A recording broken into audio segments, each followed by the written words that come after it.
Hello, and welcome to the final chapter of Therapist Plays Slay the Princess. Okay, this is where we bring everything that we have seen together, where we tie all of the experiences that we've had and the therapeutic approaches that we've discussed into one central thesis on this game and its themes. I don't want to say too much about how all of this shakes out. I'd rather let the episode speak for itself, but truly I just want to say thank you so much for enjoying it so far, and I can't wait to see what you think of the conclusion. So, with that all said, let's jump into this final chapter of Slay the Princess. Hello, and welcome back. All right, it's time. It's time for our final episode of this Therapist Plays Slay the Princess series. Now, that's not to say that this will be the last video I make on Slay the Princess. Like I said, we'll go back and check out some of the pristine cut princesses that we haven't seen. We'll try to collect all of them if we can get that far. But this is the final run in the first narrative playthrough of this game. So, a little bit of a recap and a little bit of definition of how we are going to conclude this series, because I want to do it in a very specific way. Now, look, I know this is not necessarily the exact intention of the game for me to keep past runs in mind. If I was just playing this on my own time, like not giving commentary on it, not making content on it, I would buy totally into that, right? That's their intended experience. But making this a series for people to watch and be entertained by, and to wrap that in the envelope of psychological commentary, I wanted to, from the beginning, tell like a story, a narrative of me playing this game and a consistent story arc, basically, of like path after path, this determining how we approach the next one, and then bringing a new theory into that. So I know that I'm not supposed to remember this stuff, but I do, and I'm going to infuse this with that because I think it will be more satisfying for your entertainment experience per this playthrough. So that's been my intention this whole time, and that is why we've been going down the path that we've been going down, right? Stories do not just start and then people like make the best decisions and get what they want right away, right? Like I wanted to tell a cohesive story arc where everything goes bad basically until the end, until you sort of figure something out that you've been missing. Maybe the thing that you wanted at the start of your story is not the same thing that you want at the end of your story. And you come to some sort of clarity about that. And then this redefines your goals, and then you take a different path to get them. Like that's a storyline, right? That's a fun classical storyline. And it's also the structure of therapy sometimes. I've had clients who come into therapy and their presenting problem, as we call it, is I want to stop smoking. And then we discover that there's much more to work on besides that. Along the way, right? So your goals change over time in a story. Our first goal in the storyline, the first conflict we were presented with was you're being given definition here. This is the meaning of basically your life. You're here to slay the princess. This tagline, right here. And you're here to slay her. It made sense narratively to resist that. The first thing that we wanted in this storyline was freedom of choice, right? And we tried to resist the narrator's whims and see him as the antagonist. And we discovered that actually who we thought was the antagonist, the one deciding that we had this limited range of choice, was not necessarily so black and white. He doesn't seem any more in control of the situation than we are. So we became skeptical, and we sort of fucked up that path intentionally, right? We didn't get what we wanted. I intentionally make mistakes sometimes here because it's more satisfying as a narrative arc, right? Then we tried to say, okay, well, that didn't work. Maybe free will isn't what we're after. Maybe we are designed to do this. Let's do what the narrator says. We'll slay the princess. We slayed the princess, but We hesitated because there was still this lingering desire to see if we actually still had choice in that, right? And this sort of half-hearted attempt at slaying her led to our encounter with the razor and the skeletal blades. And we lost our fucking mind. I lost my mind. And then we were so shocked by that outcome and so traumatized that when we next came around, okay, maybe free will isn't what we want. Maybe commitment isn't what we need to strive for. Maybe what we're looking for here is actually companionship. And so we went for the classical love story. Let's just go without the blade. Let's try to, become smitten with the princess and have a happy ending. And we got that. But it also felt kind of shallow. It felt shallow because at the end, we still lost her to the void that she enters with the vessels, right? And so this left us with some confusion. We can't have free will. We can't have companionship. What can we have? Well, we can have more complex relationships. We can try to push the boundaries of these relationships and see where the walls in the story are.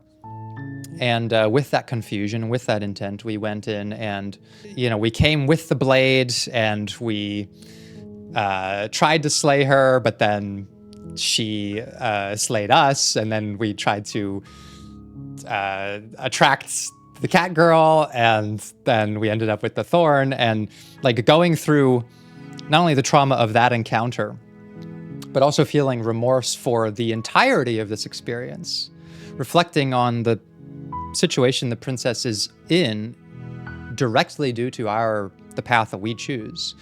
We sought to make amends with her, with the thorn. And we have actually landed right now at what I feel is a satisfying balance of character and relationship between myself, the narrator, my several voices, who we've encountered all of by now, and the princess and the many facets we find her in, right? And yet we're told we have one more thing to do. And now we are at the last point in the story where it's sort of like our dark moment, right? We've loved, we've lost, we've had some success, but we are also still empty somewhat, without resolution, without closure. And so we're going to make one last attempt and try to actually look at, what have I been running from this whole time? This is usually where the person in the story considers this. We're back to the beginning. What have I been missing? I haven't actually tried just doing the thing that I was sent here to do. Actually doing it. I know we went in and slayed the princess, and I was going to do what the narrator said and commit, but it didn't happen that way, right? We hesitated. We have not actually tried to fully just do it. That is the unseen path in this playthrough, and that is, I think, where we're going to start with this final chapter. All right, there's enough delay. I'm ready to try and face the fate that I have been running from this entire time. You're here to slay her. If you don't, it will be the end of the world. But I go into this not feeling resigned, as in thinking that this is the only outcome possible, that we just must give in to the villain's demands and that sort of thing. But I come in with a sense of trust that what I first believed to be fundamentally opposed to my goals may not be if I just follow through with it and see where it leads, right?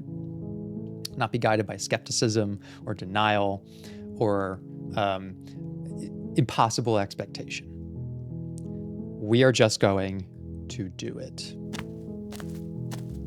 You make your way up the short path to the cabin. You'll find the princess within. Yes. We're not going to go through with this, right? She's a princess. We're supposed to save princesses, not slay them. Ignore him. He doesn't know what he's talking about. Proceed.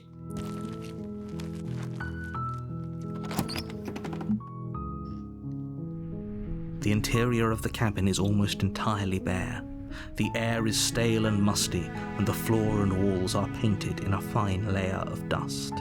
The only furniture of note is a plain wooden table. And the blade, of course. The table is a pristine blade. And I have such a relationship with this blade. A complex relationship. Maybe even a more complex relationship with the blade than I have with the princess, or the narrator, or even any of my own voices. In every path so far, each of those things has taken on a slight variation. The princess has had new characteristics, new expectations, a different personality, a different set of wants. The narrator has had the same want for us to slay her. But he has also changed colors a couple of times as things happen that he doesn't expect. But there's been one thing that has always been consistent, and that's the pristine blade.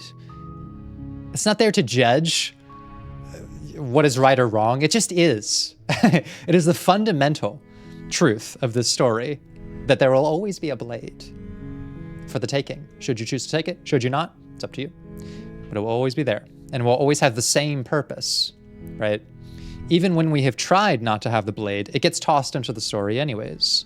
Even when we try not to use it to harm someone, it ends up harming someone. Some weird shit happens, the princess cuts her hand off, or we end up stabbing ourselves or something. Like, it has one singular fate that it also can't deny, which is that it is going to do something to someone, no matter whose hands it's in. The blade is your implement. You'll need it if you want to do this right. Right. We shall take the blade. You take the blade from the table. It'd be rather difficult to slay the princess and save the world without it. That's true, narrator. I'm finally somewhat believing you here. Although I still don't know what to make of you. The door to the basement creaks open, revealing a staircase faintly illuminated by an unseen light in the room below. This is an oppressive place. The air feels heavy and damp, a hint of rot filtering from the ancient wood. If the princess really lives here, slaying her is probably doing her a favor. I know this is not the last time that we will hear this because we're going to do more playthroughs, but in my roleplay character, I'm like, this better be the last fucking time I have to listen to that. Her voice carries up the stairs. Who's there? She sounds dangerous. It's almost as if she's the one in charge down here. And the hero is the one who is unaware of what we come here to do. Don't let it fool you. It's all part of the manipulation. Continue down the stairs. Say nothing. You're still listening to reason. You walk down the stairs and lock eyes with the princess. There's a heavy chain around her wrist, binding her to the far wall of the basement. She's so coldly beautiful. Is she really a threat to the world? We still don't know yet. Focus on the task at hand. And there you are. Are you here to kill me or something? Yes. This time without hesitation. or doubt, or doubling back. We steel our nerves. We step forward. You step forward, your grip on the blade tightening as you steel your resolve. Resolve is steeled. Oh? No talking then? Fine. What even makes you think you can kill me? I'm probably chained up in this basement for a reason, right? And if that knife is the only weapon you have, you'll have to get close enough to use it. I have no idea what comes after we actually do this. So, you should just drop it. Best not to risk finding out what I can do. But knowing that there are many voices that we could come across, if I put myself in the state of mind of my character, again, I know that I'm not supposed to know this stuff. I'm bringing it into the narrative anyways. I'm at my low point in the story arc at this moment. While I am going in without fear of the princess, without fear of the situation, it's almost like when I've lost all fear, and I feel like I'm on a one-way track, on a railroad, so to speak. Without fear, I sort of feel like there's no meaning. There's no meaning to any of this. And so we may as well just follow through with what destiny laid out from the very beginning and see what happens. She's unarmed. If you hesitate now, it'll be too late. End this. Which to me says we're gonna get the disaffected voice, the one that's like fucking depressed, that there's no purpose to any of this. We slay the princess. Life is meaningless. Lunge forward without a moment's hesitation. That's right.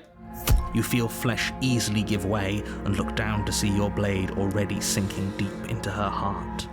Without fear, without expectation of hope or resolution, we feel nothing. I feel nothing at this point, seeing that blade plunge into the heroine's breast. Well, I guess she's not a heroine. the princess. Oh. This is it, isn't it? Yes. We both had one thing. Only one thing available to us here. I'm almost embarrassed. I should have seen that coming. But I have to wonder, do you actually believe this was enough to kill me? No. It's like she's convinced she can't die. Yes, even as she lays there dying, she entirely believes herself to be alive and well. But it's over, isn't it? Mm-hmm. She stopped breathing moments ago. That arrogant look still plastered on her face. All right, this is the moment, the final divergence. But is it over? Really over? I'm actually just really curious to see how this plays out. And that's the fun. That's the fun of trying to tell a cohesive narrative through these episodes, this Let's Play series, is like, I don't actually know if what I'm doing is going to lead to this ultimate resolution. It could totally fail, but I came into this project hoping I could just kind of wing it. And let's see if I get there. And actually, the game's design communicates kind of what we're talking about, this theme of like, this is really the only path left available to us. We can't even consider hesitation at this point. And the design of the game reflects that by blocking these out. Of course it is. She's dead. Yes, exactly. It's over. With your work done, you make your way back up the stairs, closing the door to the basement behind you. Okay? It's just me and the blade now for eternity. I feel like we've done something terrible. You did kill someone. Greater good or not, something would be very wrong with you if you didn't feel at least a little bad. But it was for the greater good. One of these days that will sink in and help ease your guilty conscience. The narrator does, no matter what though, has this manipulative bend to him, because when we come down into the basement, he reinforces our actions in a certain way, right? When we take the blade, he says, good, you're still listening to reason, right? As in like, having the blade is reasonable, not having it is being unreasonable, right? He uses fear-based reinforcement basically to create in our mind that sense of doubt that we're being unreasonable if we don't have it, right? You would be doing her a favor to slay her here. You're actually doing something good by being violent, right? By being senselessly violent without questioning it. And then he comes afterwards, after the hero considers if we've done the right thing, and he's like, yeah, it'd be pretty weird if you didn't feel bad. It's a very different tone now, right? Oh, it's very reasonable. You're doing a good thing by doing this. Oh, yeah, but also you should feel like a piece of shit because you just slayed someone in cold blood. So he is a manipulator, for sure. By saying we have a guilty conscience, it's on our mind now. But that day isn't today. Let's just get out of here. All right. I guess we leave. You open the cabin door, ready to return to a world saved from certain doom. There will be no worlds. There's no world outside this cabin. Only a world saved from certain doom isn't what you find. Instead, what you find is nothing at all. Where a lush forest stood mere minutes ago, the only thing in front of you now is the vast emptiness of some place far away. What happened? Everyone is fine. It's just that you and the cabin are now far away from them. Don't worry. You'll be safe here. This is good. Everyone is happy. You'll be happy. And I'm coming down on my final position on the narrator as we explore this last path. Finally giving him exactly what he wanted reveals to us his, what's behind his intentions, right? Which is that not only is he there to give us direction in the story, he is there to try to give us meaning. He is there to try to define for us the value of our actions, the righteousness of those actions, the level of reasonability to our state of mind, and to try to define closure for us, right? By saying here, like, there's nothing left, but this is good. Everyone is happy. You'll be happy. His position in the story is to try to convince us that meaning is not something we can define for ourselves. It is something defined by basically what he says. Oh, okay. I was hoping I'd get a better ending for saving the world, right? I think it makes the most sense for me to start feeling disaffected here. Okay. Maybe I was never supposed to succeed in this story, right? That's the character arc I'm in, right? Our lowest point. Maybe we never had a sense of meaning. Maybe this was always inevitable. Even the options being grayed out tells us that ultimately we were going to end up here eventually, doing exactly what the narrator said. And I guess this is just our fate. I have no more energy for resistance. I have no more longing for something better. This is what I'll always find. This is what I have to accept. I'm so glad you're keeping an open mind. This is what's best for everyone. Trust me. Time passes. You can't be sure if it's days or months or years or even decades. It's all a wonderful, boring blur. You've never been happier. And listen to the way he tells the story of our own experience, right? It's all been a wonderful, boring blur. You've never been happier. This will come back very deeply into our mid-episode therapy analysis that has become sort of a staple of this series. But remember this specifically. Psst. Hey, we're not just going to stay here forever, right? I guess we are. Didn't you hear the narrator? I'm happy. We're happy. Are we really happy? Or is he just telling us that we are? Mm-hmm. The hero still remains with some of his own objectivity, and he has not withered to the extent that we have into this feeling of vapid meaninglessness. Okay, maybe I'm not happy. I'm not just saying that because you're the last person I talked to. That would be the opportunist, right?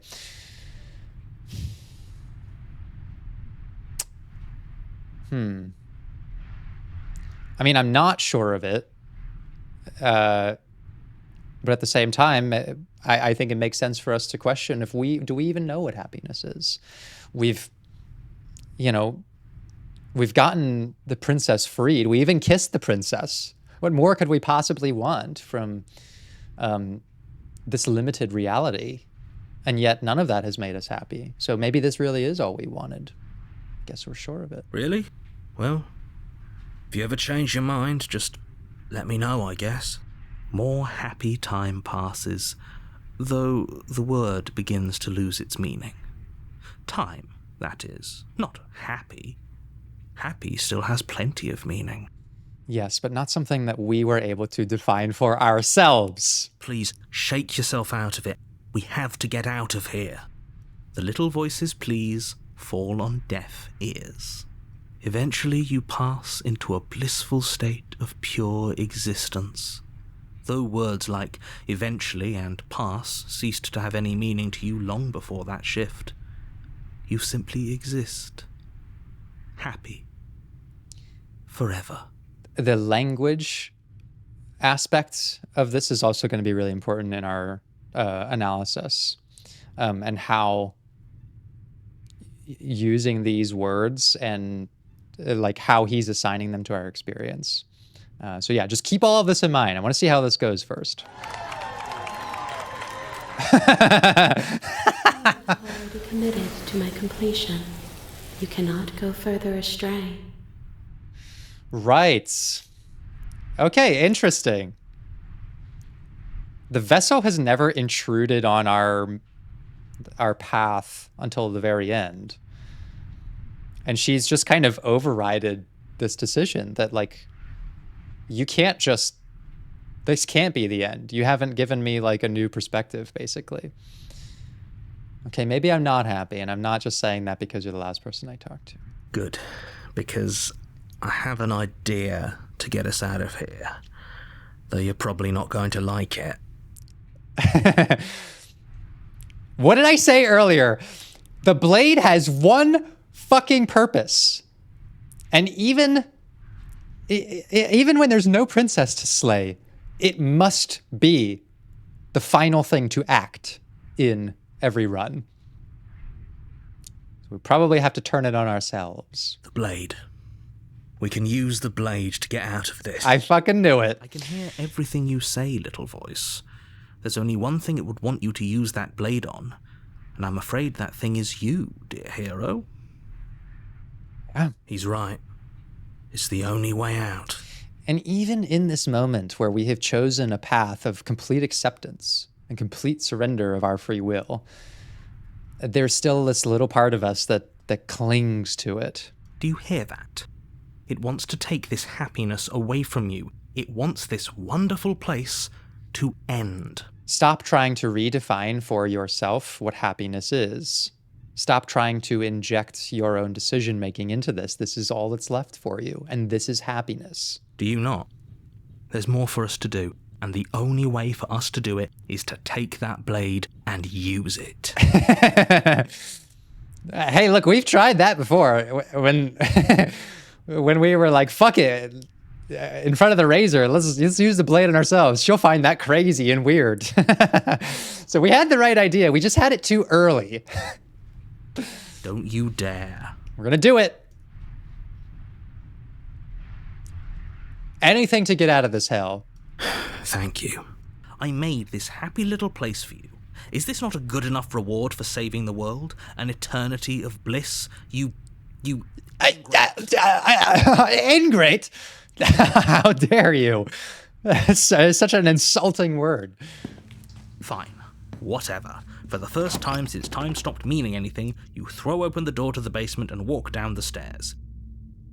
Didn't you say it would be doing someone a favor to slay them in this basement? Maybe I'm just following through on that intention, narrator.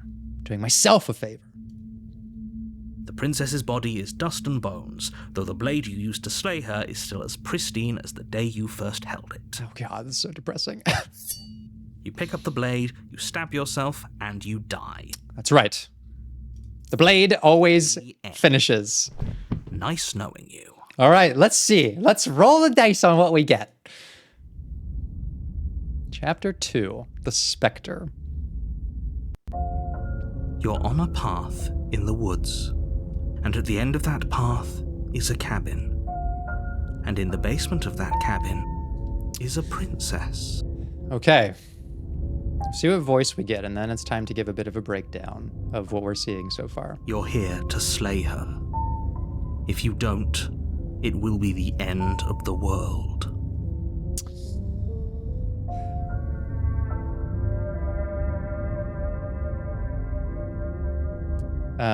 Let's see.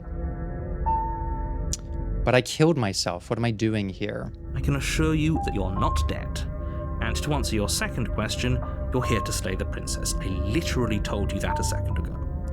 If he doesn't remember what happened, then maybe it's best to keep it that way. What do we get? That's fine. Very hard to kill her last time. We'll just do it again. Yeah. This game continues to be the perfect representation of how our reasoning changes and how we interpret our own lives when we experience things like a lack of choice, a damaged relationship, the voice of the cheated, for example. And the voice of the cold, this disaffected, like, this doesn't matter, we'll just do it again. Like, my ability to define my own happiness has been taken away from me. What matters anymore, right?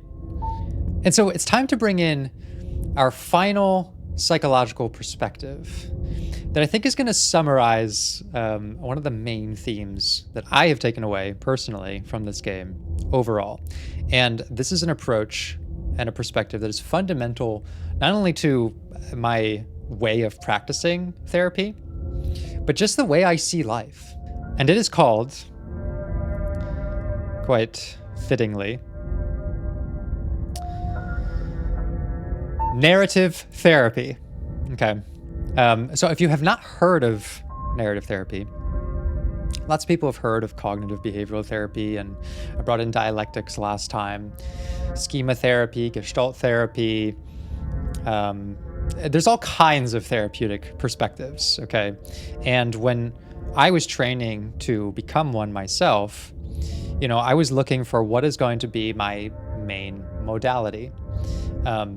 And I came across narrative therapy because, to me, it is under what I would say one of the existential therapeutic approaches, right?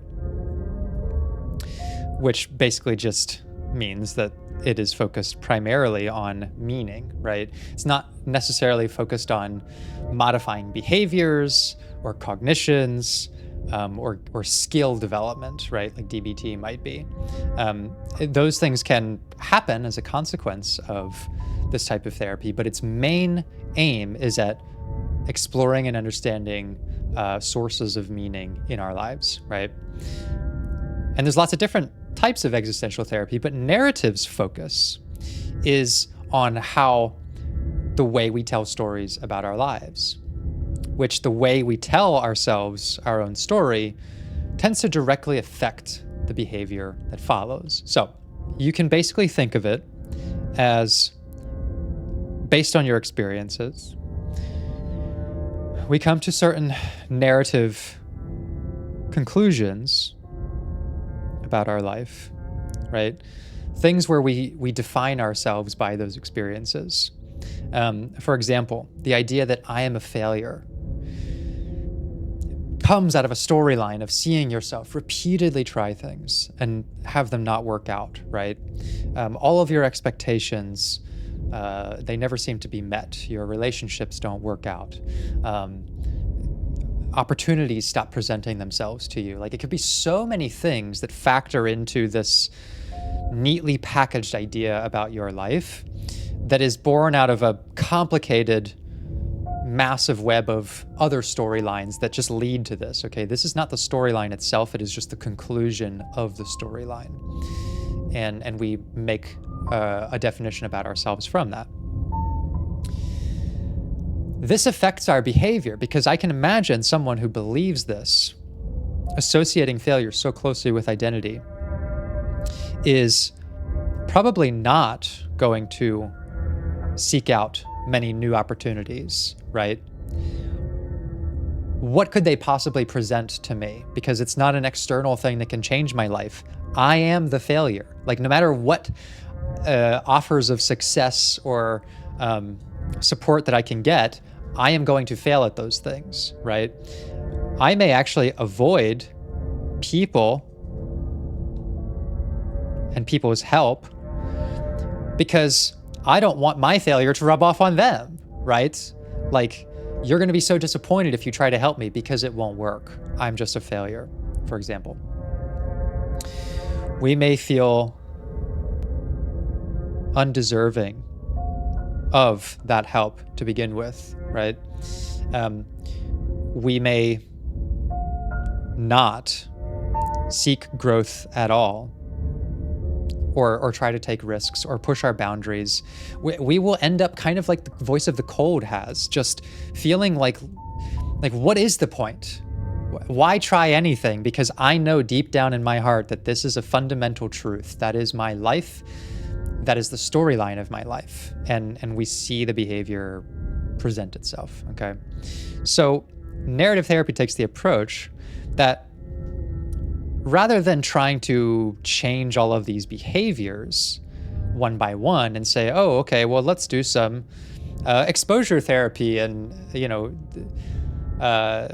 figure out what is scaring you about this specific opportunity, like that job offer or that relationship, and let's work from there, right? Let's work on your interpersonal skills and try to find ways to make you connect more with people who are trying to help. Let's work on your fundamental schemas and self-esteem and, see that you're deserving of help. We could work on all of that stuff, right? But narrative therapy takes the broader approach and says, look, really what's at stake here is there's some web of narrative lines that meet at this point. And until we change, until we defuse that idea of failure and personality, we're going to keep repeating this storyline and we're going to keep seeing the behaviors, right? Even if we tried to address them. So again, this is just one approach, right? It's one I gravitate towards too. So the fundamental thing that you're trying to do in narrative therapy is something called reauthoring, okay? And it's exactly what it sounds like. You are trying to reauthor your experiences. Basically, try to tell a new story with the same information. Okay, narrative therapy is not an exercise of injecting new storylines into your life that actually lead to good things and good conclusions. It's not about that. It's not about denying any of the experiences that you've had. It's not about trying to minimize the severity of things like failure or trauma. It takes a very realistic approach. The goal is not to change the storyline, it's to change the meaning of the storyline, okay? And again, this is a very, very condensed explanation just because I want to make it really simple. But you could reauthor this idea of I am a failure to something that says I have failed, right? Which, remember what I was saying about the language the narrator using being really important, right? Language is how we interpret our lives through storytelling. Like, if you're going to tell me what's going on in your life, you have to use language. You have to use a certain, set of words to impart to me who you are. You can't just say random things, and you can't tell me someone else's life story. It has to be your life story, and the people in that story matter, and where you were matters, right? Otherwise, if you remove one thing from your life, suddenly you're describing someone else's life that's not yours, right? So language matters a lot. If we were to reauthor this experience, like I said, we're not displacing the idea of failure from your life. We're still acknowledging failure, actually. We're giving it the same central role, which is that it has driven us to the question of change. We're just answering that question here with a no, and we're trying to answer the question of, can I change here, with a yes, right? That's all we're trying to do. And we'll see different behaviors from that. I'm seeing some cat activity, though, which takes full precedent over this. That's my cat. getting into something she shouldn't. In the background there. I somehow sense a crash of books or something coming. What does she want? What sort of meaning does she make of the world? What experience is she trying to reauthor now? I have given her the storyline that you're not supposed to be up there, but she's reauthored this and said, actually, it's just right where I belong. She's getting into something, I know it. But what kind of therapist / cat dad would I be if I did not respect her right to self-determination and trust that she will choose the right thing and get down from there? Anyways, what was I talking about? Oh yeah, psychology. We're trying to reauthor this experience, right? We're not removing failure from our life at all, right? But the behavior we're going to see from this is someone who might actually be open to new opportunities. Okay. Failure is just an event in this storyline. It is not fundamental to the person. We may be more receptive of people's help. We may seek them out. We may actually give them context about how we have failed in the past so that they can help us better, right? We may be looking at failure as something open-ended, like here are the ways that I have failed in the past, right? And opening the dialogue for how that might change. But I am a failure is a very closed down way of presenting, like, don't even try something. It won't work. I am a failure, right? So this perspective is, narrowing things down, and this perspective is broadening them for opportunity to change, right?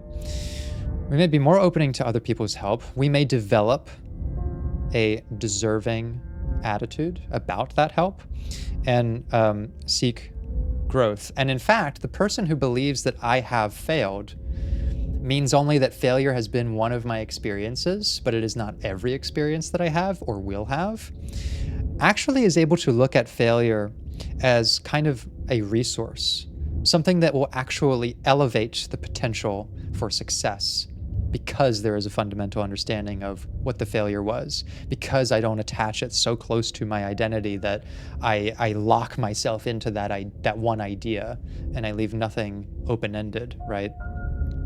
Failure actually becomes more of an asset and becomes a motivating force rather than a demotivating force. Okay. This would happen all the time. Like I had a client once who he just would come into sessions, and every time I saw him, he would say, I'm just a fuck up. Like that was, every time he was talking about a problem, yeah, my girlfriend's mad at me again, I'm just a fuck up. Yeah, I was late to work, I didn't get everything done, I'm just a fuck up. Like it was like his catchphrase. I did not see a fuck up in him, right? There were so many good things about him, but he's not able to perceive them. He's not able to open his mind to all of those other things because the storyline keeps telling him something else, right? And so we simply worked on I am a fuck up becoming I have fucked up. And it's fine. You come into session and you're like, yeah, I fucked up. I have fucked up. I fucked this up. I fucked that up. I'm afraid I'm going to fuck that up. Like, it's fine. It's more swear words than I've probably ever said in succession. It's fine to think that. We want to stay realistic and in reality and not deny the severity of this experience, failure, fucking up, being depressed, right? It's not about minimizing those things. It is about like just divining a different sense of meaning to them, okay? So, a couple episodes ago, in the second chapter of this playthrough, I said near the end when we were talking to the vessel, you cannot change what happens to you, but you can always change what it means to you. Now, this is something I'm quoting from my own script from a presentation that I gave earlier this year. I spoke at a conference to other mental health and industry professionals, giving a presentation on how I use narrative therapy to treat addiction, okay? Because I see different populations, but the main population I see right now is those in recovery. And so I was giving a presentation on the effectiveness of narrative therapy for treating addiction. And that was my fundamental thesis, right? You cannot change what happens to you. You can always change what it means to you. Because there is such a disempowerment narrative in the addiction storyline, right? A self-fulfilling prophecy. I'm always going to relapse. I'm always going to fuck up. Despite the cognitive strength of someone who says, I want to stop doing this, the behavioral weight of using tends to override that for a while, right? It's very hard to work through an addiction. Even if you want to stop, you can't. It's like, I've been trying to get this idea out through this series that like sometimes we are contradictions as people, right? And we can believe we want something and not seek it, and we can desire something so completely, like sobriety and wellness, and still return to a dysfunctional behavior, right? If all you needed to do was think it, and that made you do it, well, I wouldn't have a job, really. This wouldn't really be a field of something you need to become an expert in and have lots of ethical guidelines around helping someone, right? Just anyone could be a therapist. And so I talked a lot about that idea, right? Narrative therapy applied to addiction, because it's something I found very empowering, that your experiences aren't always what define you. It is the meaning you give to them that defines you, okay? Now that's just my modern translation of an older idea, okay? My inspiration was man's search for meaning, which is probably the most important book I've ever read in my life. It's by an Austrian psychologist, Viktor Frankl, a Holocaust survivor. And it is his experience of living through the most abject human suffering possible, where all of his human rights, his identity, his clothing, the food he eats, like just every possible thing that you normally have freedom of choice over is taken away from you, and you're insulted and beaten and so many other things, and people are dying around you, right? It is just like the worst possible life condition that one could imagine. And it is his story of still working to find meaning in that experience, learning that no matter what is taken away from you by anyone, any figure, any force, any political regime, you have the final authority over what gives your life meaning. And that meaning is in some ways amplified by the amount of suffering that you experience, or at least gives you deeper access to it, right? It was his way of making sense of a situation that fundamentally does not make sense. Why we could do such horrible things to each other, even though we are both people, right?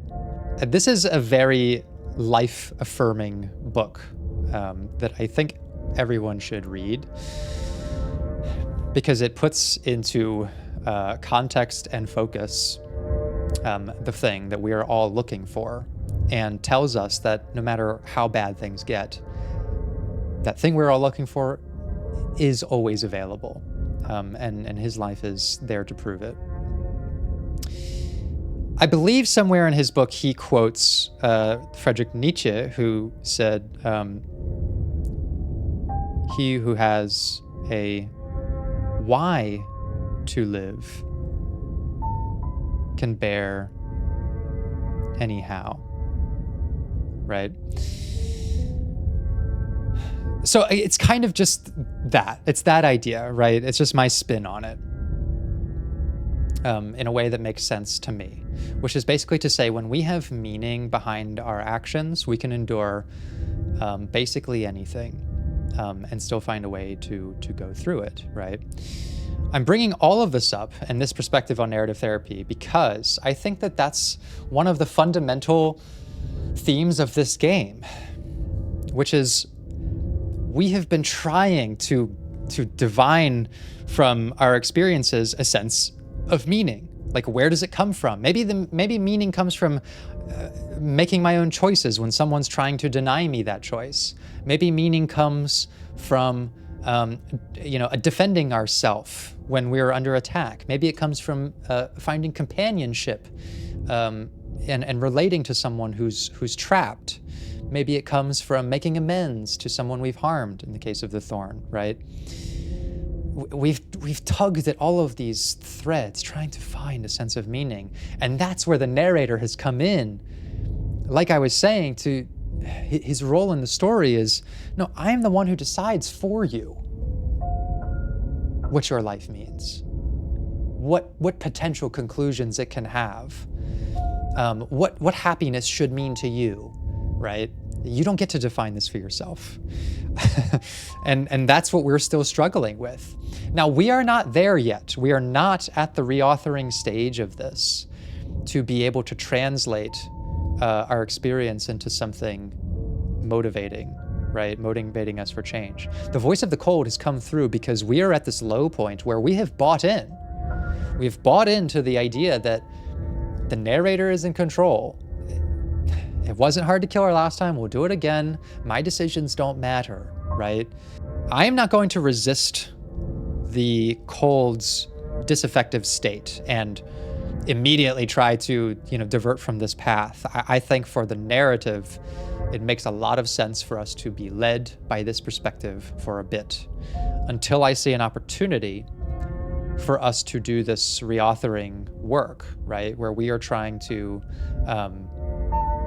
choose a new narrative path, okay? So I will talk more about that when I see some sort of moment like that arise, if one does arrive. So let's see where we go from here. Well, if for whatever reason you're going to insist that this has happened before, at least your heart's in the right place.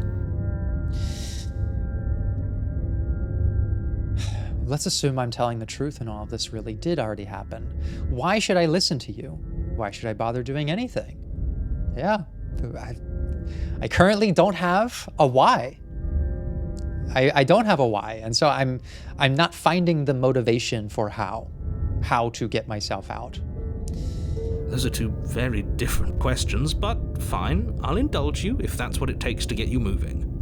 Let's say for a moment that this really is the second time you've met me, or at least a version of me.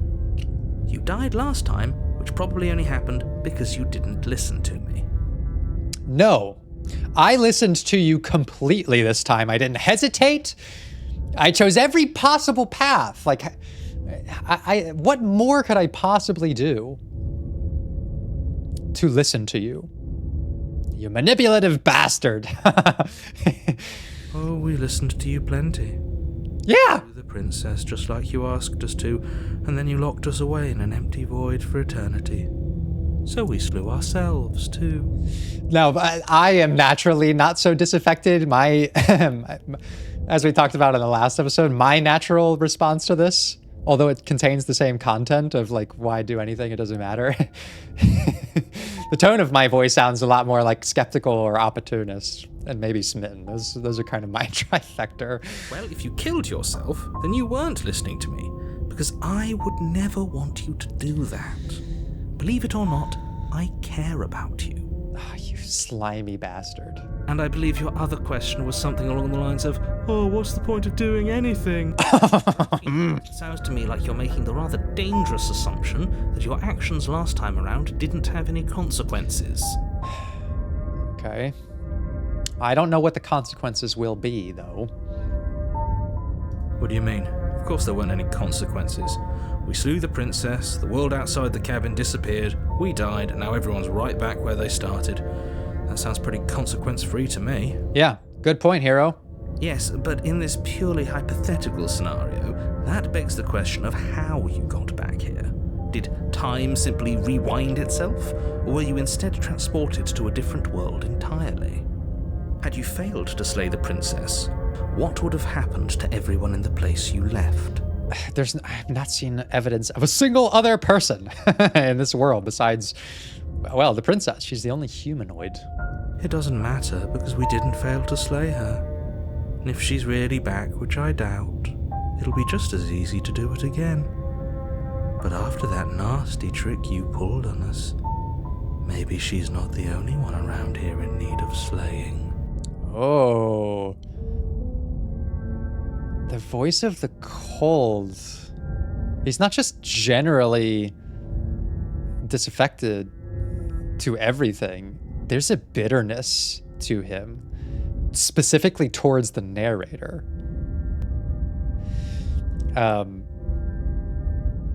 Like the cold is the voice that says, I've tried plunging the steel implement into just about everyone. I've plunged it into the princess. I've plunged it into myself. Seems like to me the only one who hasn't gotten a good plunge of the steel implement is you, narrator. Just stay focused, will you? If I get an opportunity to kill the narrator, I'm taking it. Let's talk about this princess. Just be quick about it. If anything, the world ended after I slayed her. When I tried to lead, everything was gone. That's a good point. How do we know we didn't have things backwards? Maybe slaying the princess was what ended the world, not the other way round. That's a good point, hero. Yes. Maybe this whole thing was a trick to get us to end the world. And now we get to go through the whole charade again, wholly aware of what's waiting for us at the end. Oh man, the voice of the cold. I feel like he's hatching a plan. There's a little bit of opportunist in him. Not the like, I'll surrender to anyone whose idea sounds good, but like, he's waiting for his moment, you can kind of tell. But that's assuming she's alive in that cabin. We did kill her, after all. We did. You're going to find her in the cabin. If the princess had actually been slain, you wouldn't be here. Okay, narrator. I'm curious what we're gonna find. Let me assure you, killing her will not end the world. I don't know what you think happened to you last time, but it's a load of nonsense. You'll get your happy ending. I promise. Once again, trying to define for me the meaning of happiness. That's exactly what we're afraid of. Really? Living happily ever after sounds that bad to you?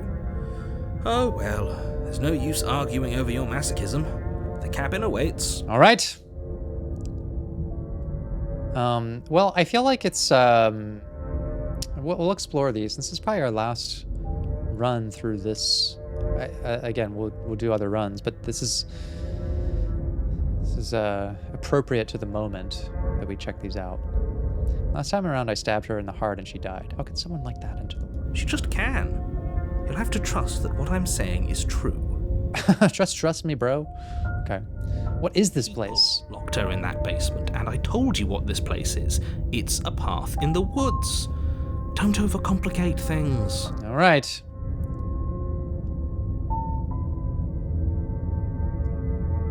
All right, that's all.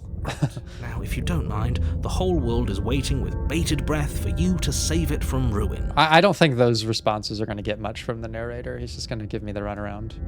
All right, proceed.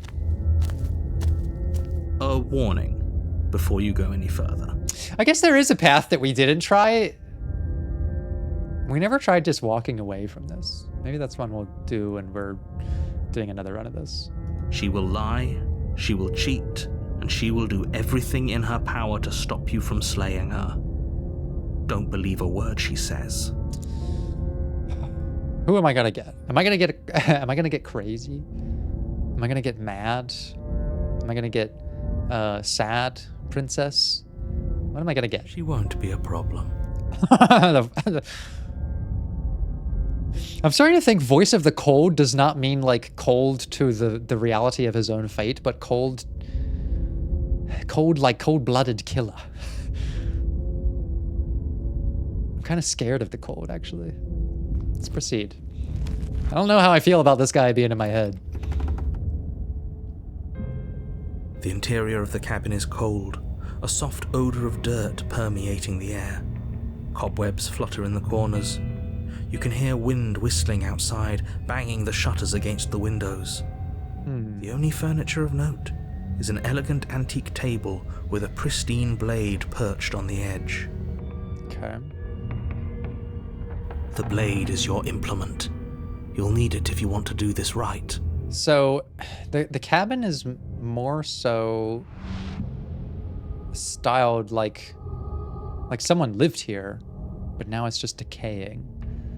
It gives me vibes of like being forgotten, being abandoned. Wonder if that plays into the personality of the princess we'll get. It feels like no one's been here for a long, long time. Mm-hmm. Like I've been saying, she's dead. We killed her already. Okay. You know why I'm scared of the cold? Because I feel like I can't control him. He's the kind of voice that I feel like is so disaffected that he's not persuadable. He's not able to be steered in my desired direction by my therapeutic charms.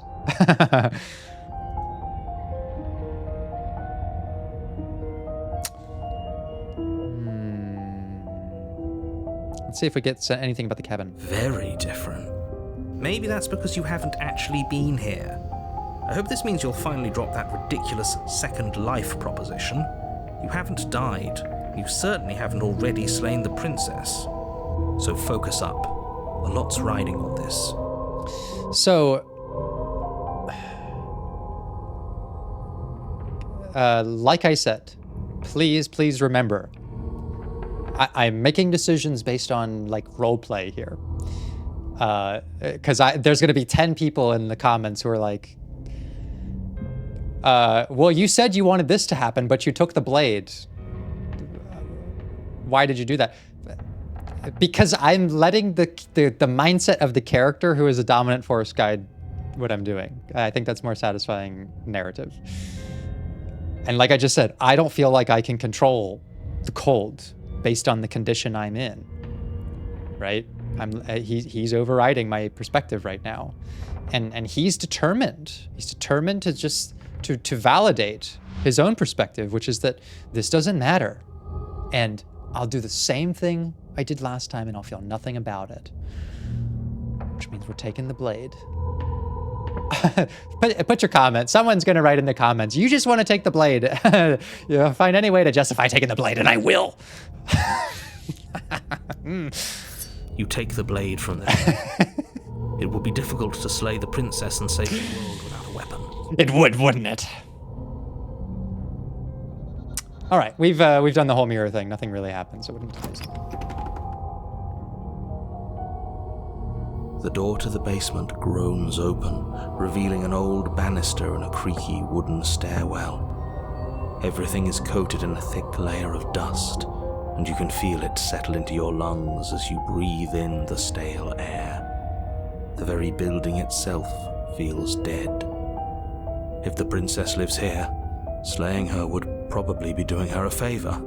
Also, just to break from character and roleplay for a second, the voice acting in this game is so phenomenal. The narrator and the princess, for being able to like occupy so many different personalities and sometimes give similar dialogue, but puts such a different tone to it that perfectly matches what we're seeing. Like, it's just phenomenal. Like, really, really hats off. The room below is silent. And to the writers as well for composing dialogue and narration that lets them play so much in that space. Nobody's here. Naturally. The Cold is so convinced that he's going to find exactly what he expects to find. He's actually almost maybe the most unhinged. Or maybe he's like fully hinged. He's so hinged that you can't unhinge him from his perspective. As much as I appreciate the optimism, you shouldn't be so sure. I guess we'll just have to go down and see. Okay, I mean, we're here to see a spectre, and this is giving me haunted house vibes, so we'll see what we get. As you descend the final step, the form of the princess comes into view. A skeletal body, lying in a heap on the floor, its wrist still bound to the wall by a thick chain.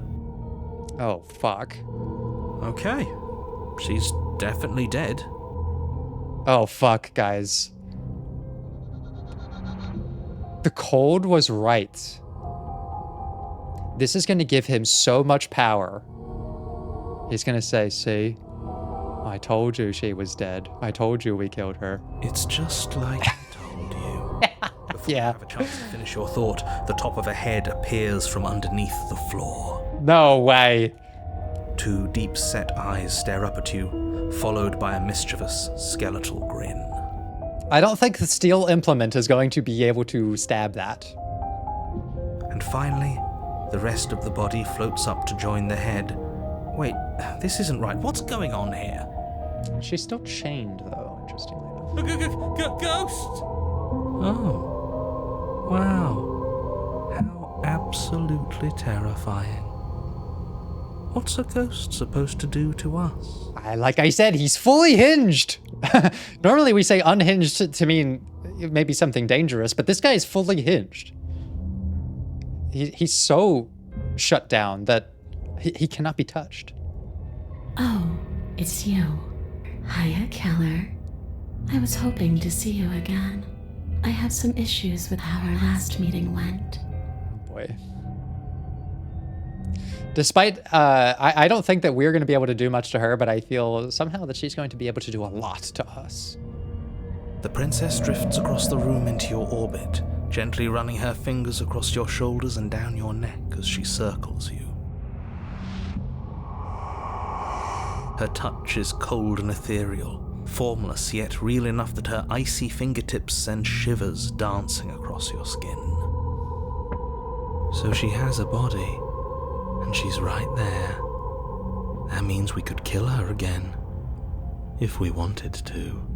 If we wanted to.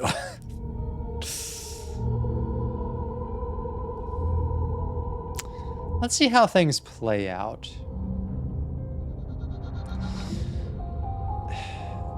Because I am not the voice of the cold. We've defined that now, right? I know I'm not the voice of the cold, but I sometimes let them steer my decisions, much like our own intrusive thoughts steer our own decisions sometimes, even though we may not agree with them, right? The cold wants to kill her. I mean, he doesn't really want to kill her necessarily, but he just doesn't think that there's anything else really worth doing. Me, Brady, always wants to see how things play out. I always want to do them both. I realize I just want to talk, but I also want the dagger. I see you brought that annoying knife. I get called out for it every time. So, are you waiting for a chance to use it? Or are you here for something else? God damn it, this game keeps calling me out.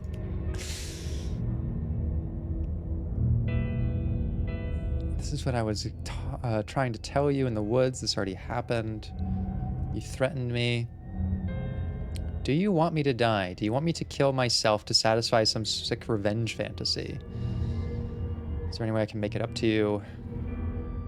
Jeez, there's so many options. After I killed you, I want to say I teleported. I wasn't in the woods anymore. Oh man, there is a lot here that we can go through. And I don't really want to commit to anything just yet. Okay, team, I'm out of ideas. Thoughts? Brady is open to reasoning with the ghost. With the scary... The cute, scary ghost. I guess I should tell you why I was sent to kill you. You were going to end the world. Let's see what she says. And what? You just believed that? You killed me without giving it any thought? That's cold. It is cold. Very cold. That's rich coming from her. Every time she touches us, it's like we freeze over. She's right, though, but that's neither here nor there. What's done is done. What we do from this point forward is all that matters. Let's try not to let emotion get the better of it.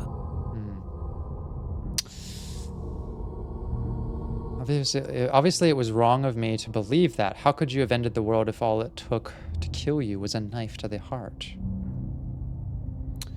I'm not cold, I'm just dumb. I'm just a big, dumb, stupid idiot. Stupid, stupid, stupid.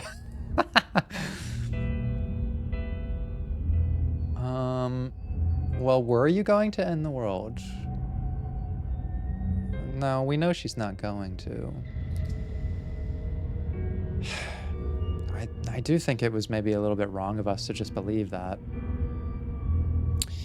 Remember what we're fighting for in our minds, which is an opportunity to reauthor, to find like a space for us to start shaping meaning for ourselves, not necessarily from the narrator. Right. And this would be like coming into that point where like I'm stupid, I'm an idiot, like starting to define ourselves by those terms, rather than externalizing them as I did something stupid, but I am stupid. Okay. Yeah, let's go with this. Obviously, it was wrong of me to believe that. How could you have ended the world if all it took to kill you was a knife to the heart? So there really was a last time, and you really did manage to slay her. I would have liked to think I was the first, but there's no point living in denial. The first? It doesn't matter. The only thing that matters is this. Don't underestimate your own capabilities. If you truly managed to slay her last time, that doesn't mean she wasn't a threat. It means you did something heroic. Is that right? Trying to define heroism now for me. Threats come in all shapes and sizes. A misspoken word could bring about the end of everything just as much as a blade or even the mere existence of an idea. A misspoken word could bring about the end of everything just as much as a blade or the existence of an idea. Even the narrator knows the power of meaning that language can impart when you use that language effectively, when you craft the storyline a certain way, and when someone buys into that storyline. The narrator is kind of like a master narrative therapist, but instead of being someone who helps people, he's like an anti-therapist. What is an anti-therapist? Someone whose like role it is to fuck people up. You were chosen for this job for a reason. That's right, killer. I'm not a threat to anyone. And even if I was, I'm hardly a threat anymore, wouldn't you say? I guess that's true.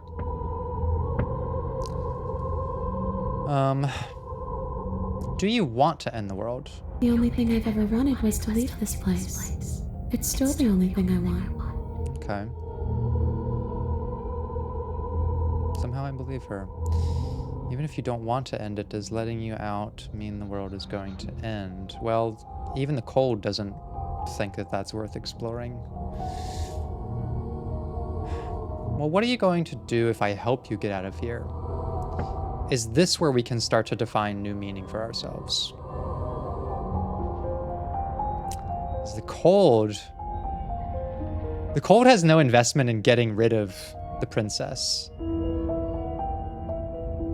The only investment that he has is potentially getting rid of the narrator, because that is what has led us to the cold, disaffective state that we're in, is being so clearly defined by someone else's sense of meaning rather than our own. I don't know. Maybe I'll just fade away. Finally able to rest once I'm free from my unfinished business. Maybe I'll find someone to haunt. Maybe I'll haunt you. That doesn't sound so bad. It's a tough question, asking someone what she's going to do with her life. It is a tough question. The princess leans in close and pauses, the frigid air between you stale and unmoving. Especially when someone is dead. Okay. Was not expecting that. She pulls back with a playful giggle. Fuck. All right.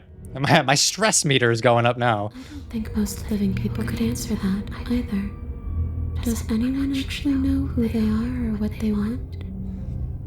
No. And that's the work that I try to help them do, is try to find out who they are and what they want. So I do find this a very sympathetic cause. Something I find I will always have respect for someone who asks this question: who am I and what do I want? Okay, we'll leave it at that. Do you know why you came back? How should I know? Why does anyone come back?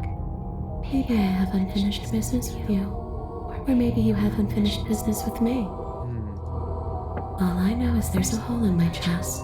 And not the big obvious one that you put there. There's something older and deeper. It is so haunting. A nagging reminder that I'm not where I'm supposed to be. And maybe that's what we feel as well. We've been defined from the very beginning as someone who is only supposed to be in this one place, on this path. And I think that's where all of our decision making has come from. Like, maybe this is not where I'm supposed to be. And is there a way for me to get out of this situation by trying this or trying that? She's making a lot of sense, folks. I'm not finding a lot of urge to kill her. Do you want me to die? No. No, I don't want to. I don't think she's out for revenge.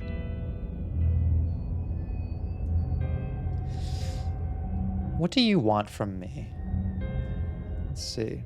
I just want the same thing I've always wanted. To go home. But this place won't let me go. At least, not alone. Not alone. I've tried. Before you came back to me, I explored every inch of this place, even the spaces between the walls. But I never found a way out. I always wound up right back here.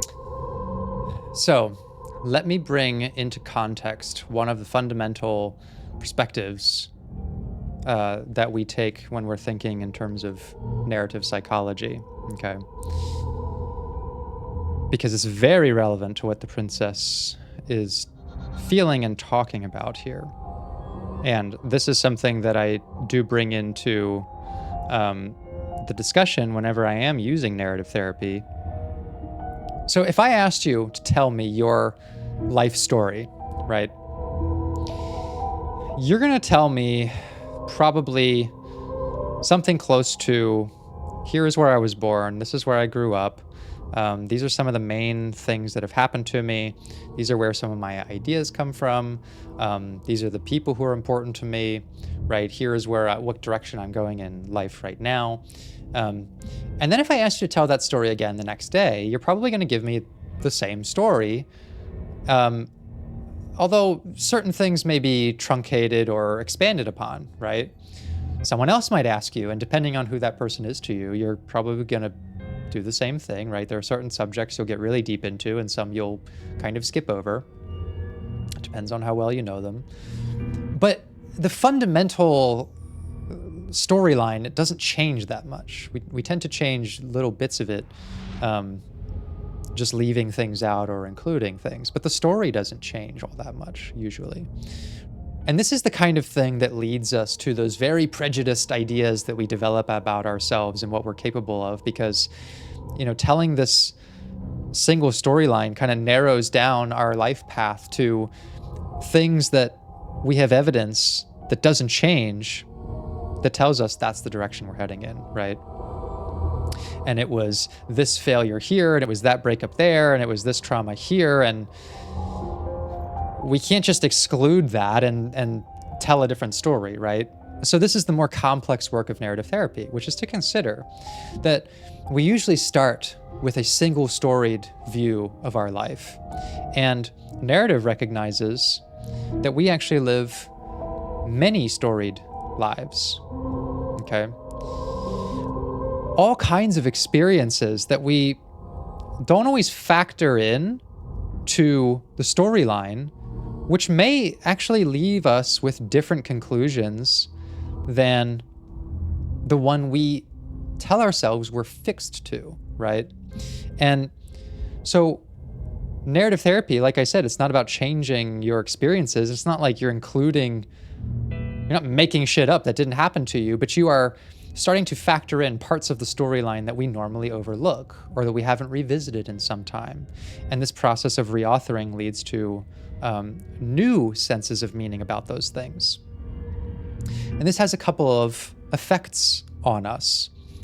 One of them is that when we see that we are capable of telling multiple different stories about our lives, it gives us a sense of agency and control over our ability to make meaning and make sense of our experience, right? It no longer feels fixed like it does with this red line. And the second thing that happens when you dive into these rich other stories about our lives is that the dominance of that original storyline starts to fade away, right? And we become less and less possessed by what seemed at first like it was the only possible way of interpreting our life, right? And that is one of the things that I am working on when I apply this perspective in addiction.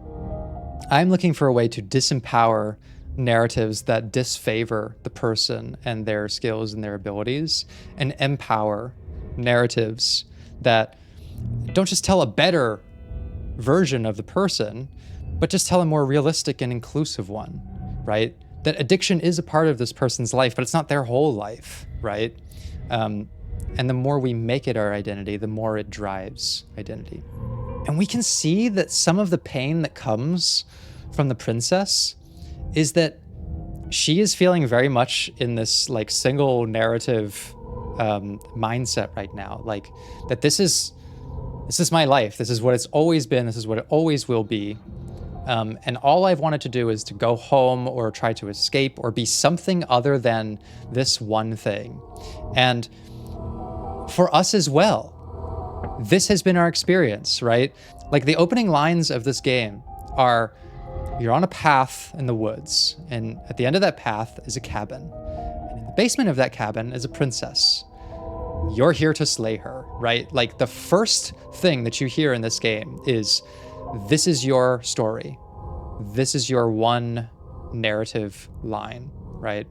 And our whole story in this game has been about, well, what if I try to explore this other narrative path? What if I try to interpret my experience this way, right? And we have had some success and also not success at defining for ourselves different conclusions based on those diversions of choice, right? But fundamentally, what we are trying to do is, displace ourselves from seeing this as well. And I think that is what makes us so relatable to the princess, is that this is what we both want. We want to see more. We want to feel like what we have known so far is not all there is. And we are looking for ways to reauthor this entire experience away from something that feels predetermined and finite. I always wound up right back here, even though I've explored every inch of this place and every space between the walls. Maybe we should just leave. If she can't get out on her own, then why do we have to do anything? We could probably walk out right now and everything would be fine. Hasn't got out and can't get out are two very different things. It's true. It'd be dull anyway.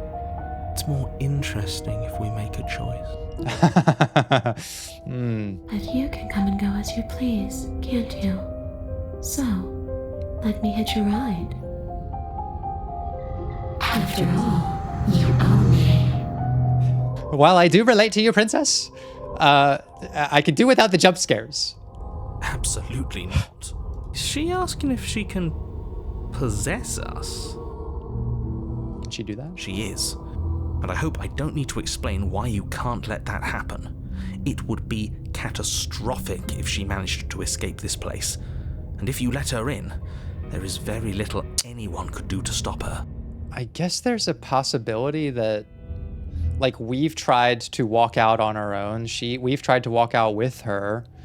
But whenever she gets out of the cabin, the world ends. She gets taken by the vessel collector. But maybe if she possessed us, it, is some sort of loophole? Would she be able to see us if we went along with it? Now, isn't that an interesting thought? We could finally bring her face to face with him. I wonder what she would have to say to the one who wants her dead so badly. If she possesses us, she can start to hear the voices and the narrator. So we could put her face to face with who is her real antagonist, which it's not really been us. We've been an agent of antagonism, but we're not the one who decided to come here. You won't like how things play out if you go down this path. I kind of want to see that. I kind of want to see what the princess has to say about the narrator.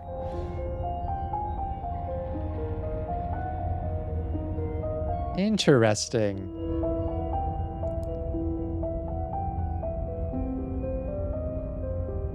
If I let you in, do I still get to be in control?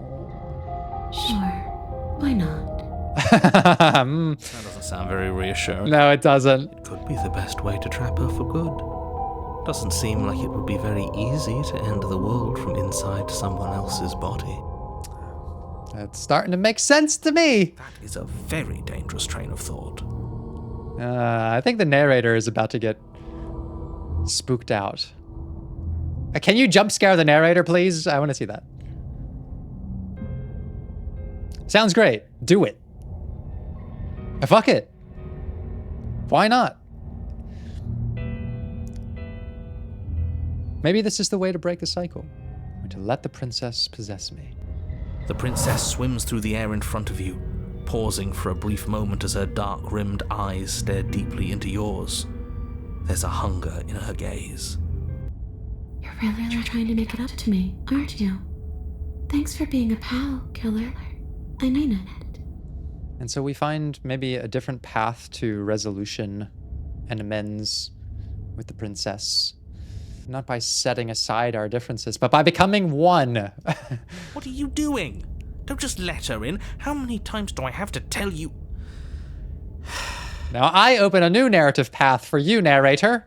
Let's see how you like being defined by someone else. See you soon.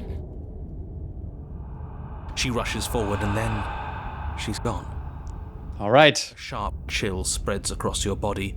It starts in your chest, a freezing numbness flowing out from your heart, all the way down your limbs, your mind growing cloudy and confused as it settles over your very soul.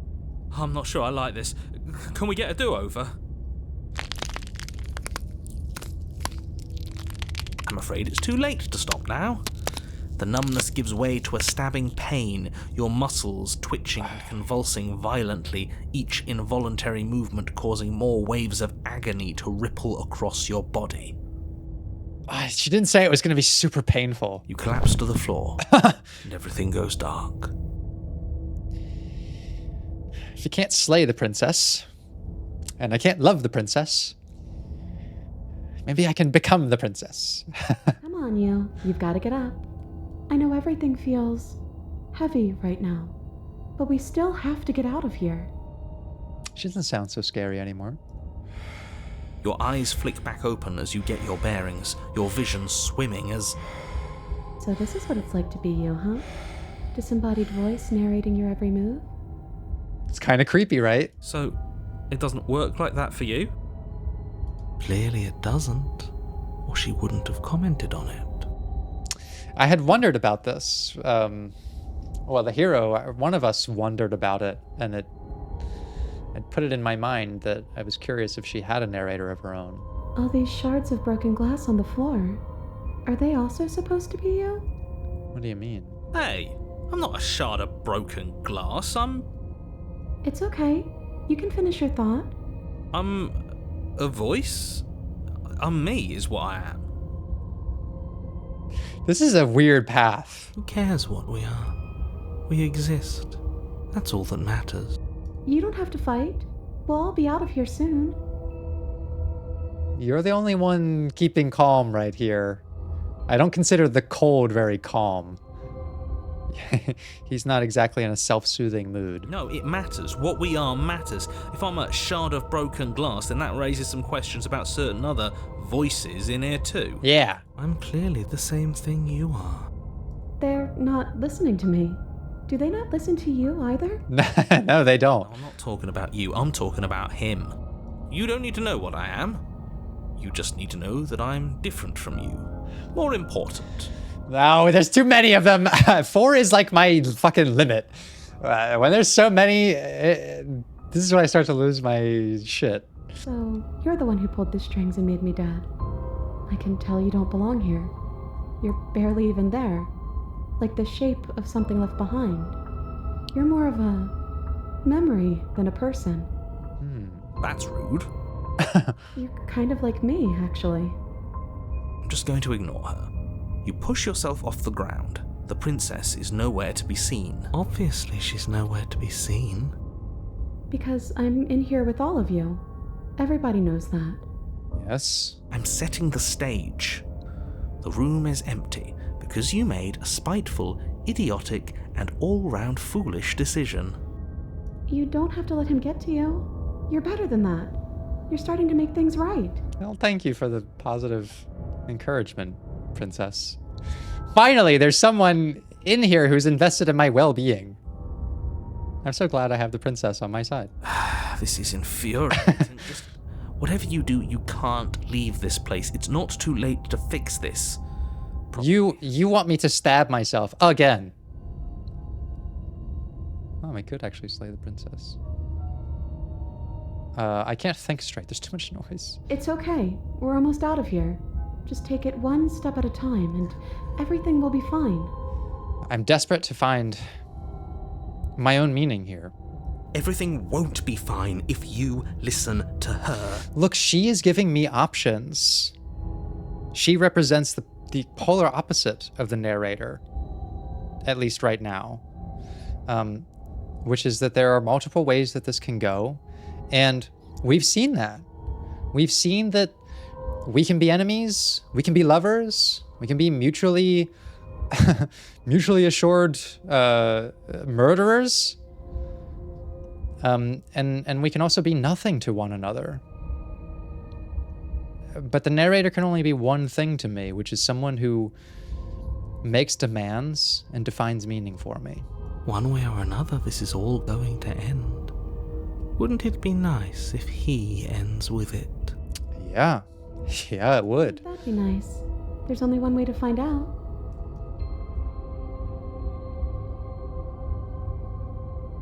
Let's leave the basement.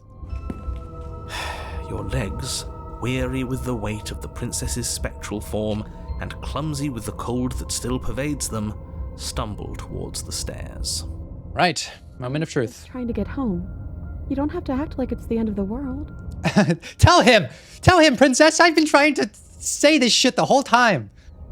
But that's exactly what you leaving this place is going to be. Get him, princess. Stand up for me. You don't know that. I love this. Get him. I do. Tell him to fuck off. Wait, if she has a home to go back to, doesn't that mean that her leaving won't end the world? Yeah. It doesn't mean that at all. It could mean that wherever her home is, it's outside of the world. Yeah, but it has to be somewhere, doesn't it? And if it's somewhere, then it's part of the world. I suppose it's all a matter of perspective. Where does the world end and something else begin? Does the destruction of one open a door to another? Or is it the same world reborn? I didn't expect the Cole to be such a philosopher type. Against the backdrop of the inane conjecture of meaningless little voices, your body continues its ascent up the stairs, staggering through the open door. For how much you hate her, you aren't doing a whole lot to stop us from leaving this place. That's true. The narrator has not come in to control our wielding of the dagger like he did in the first attempt. Maybe the bossy one doesn't actually hate me. Maybe he even likes me. Or maybe he just knows that he's been in the wrong. Maybe he's trying to make amends too. I love her positive optimism. Not at all. I'll have you know that I do hate you, and I will continue to hate you for as long as I am able. Okay. We've never seen so much direct opinion from the narrator. It's just the weight of it all. It's too much for me to do anything other than describe and dictate. And yet he's also locked into only having one storyline himself. You are just here to narrate, and you're only able to describe paths that lead to the death of a princess. In a sense, he is also living a single storied path. And maybe that also weighs significantly on him. Well, narrator, how would you like it to have a multi-storied life like me and the princess? And wine. This body wasn't made to hold you and the princess. If you want to renege on your cataclysmically terrible decision a minute ago, well, you're the only one that can make that happen. Trudge forward. You continue slowly to the door, your feet like lead dragging across the floorboards, growing heavier with each step. We're so close. Thank you, thank you, thank you. If we get out of here, I won't even care that you murdered me anymore. We've done it. We've gotten her to forgive us for killing her so many times. You lift your shaking hand and rest it on the door handle, but you pause before you open it, exhaustion sapping what's left of your will. Okay. Was exhaustion really the best you could muster up? It's over. There's no use stalling. Let's see what happens next. Okay. Open the door. Shit. But exhaustion wasn't enough, was it? The handle clicks as you twist it, and then the door groans open. Collapse to the ground, you and the princess, free from the confines of the cabin. As you exhale from the effort, you look up and see... He's gone. He's actually gone. He just faded out. Yes? Nothing. He's gone, and so is everything else. So we did slay him after all. He had it coming, I suppose. What does this mean? But what about us? Are we just stuck here in nowhere forever? Did taking her out of the cabin really end the world? Now that we are one with the princess, do we get folded into the vessel's like combined perspectives thing as well? Will we be subsumed by the handsy princess? We're still here. Yeah, but that thing you said earlier, are we not part of the world anymore? Are we in some world that exists after the world ends, or on top of the other world but not in it, or have we never? It's quite head spinning. Okay, I've heard enough from these two. Let's see if I can pop out. She says, silence. You feel a lightness in your chest as a pair of sunken eyes emerge from your body and stare up at you. You actually freed me, didn't you? I'm outside. Thanks for giving me a second chance, killer. Who would have guessed that the way of actually saving her was to go in and kill her? Don't mention it. I think this is where I'm meant to be.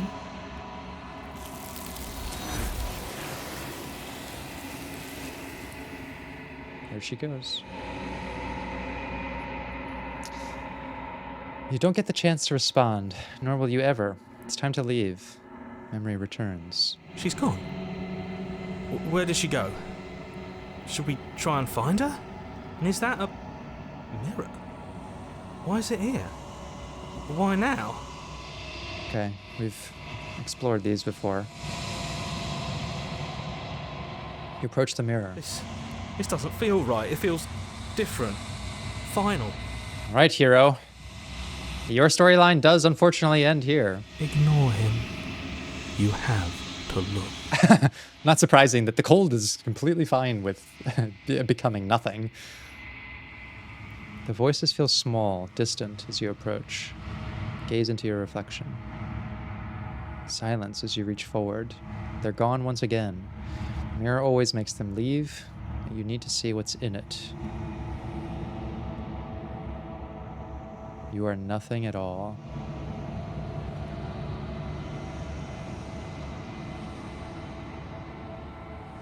I'm a bird. But that isn't right. You can't be nothing. You refocus your gaze, and then you see it. A figure, faint and veiled in shadow, just beyond the reflection.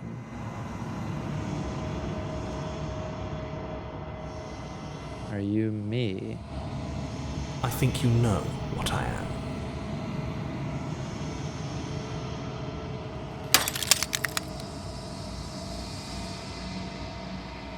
A crack slides down the center of the mirror, splitting the image in the glass in two. And then another crack forms, and another, turning the mirror into jagged shards of broken glass.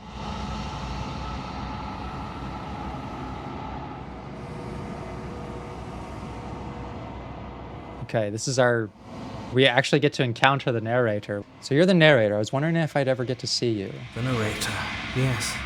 I suppose that's my job, isn't it? You needed help after all, an objective voice to guide your blade. But you were never supposed to see me. I wonder how many worlds you've damned to extinction to fall this far. Jesus! What are you? Are you something like me? Oh, I'm nothing like you. I'm an echo, likely one of many. Somebody made you after all, and I'm what's left of him. Not that I'm the only one who can make that claim. I'm sure you've met many others like me.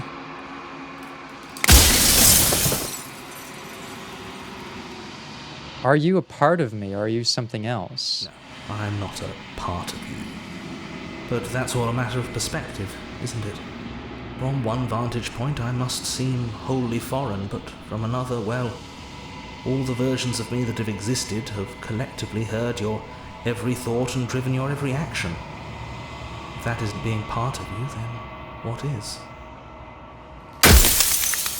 God, it's so loud.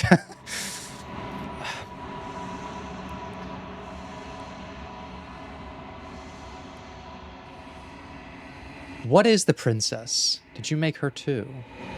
She is the shifting mound, the ebb and flow, the capacity to change. She is transformation, or most of it. Her nature is why I had to die, for she becomes that which others perceive her to be. But an echo can't perceive things, not in the way that people can.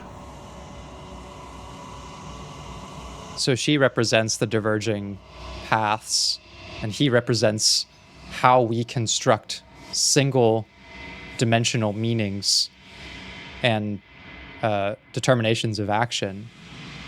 Where she is transformation, she represents an attempt to peer beyond this single dimension of meaning and choice and try to perceive something different.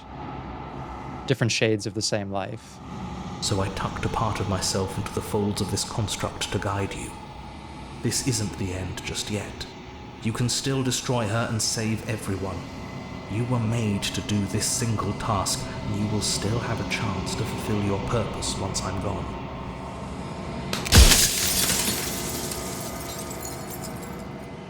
I've met you many times. Have you been the same you all along? I haven't, and that's by both necessity and design. This construct you're in exists in many places at once. Anytime you failed, anytime you thought yourself dead, it would restart and shunt both your consciousness and hers into another world. But you'll be awake soon, and then it won't be able to work like that anymore.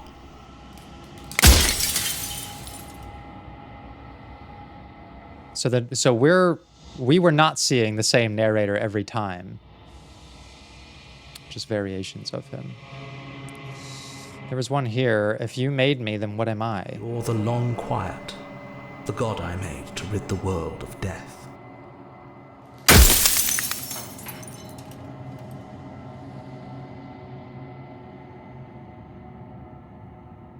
Of all things, why is she a princess? Couldn't she been an ant or a slice of soggy bread?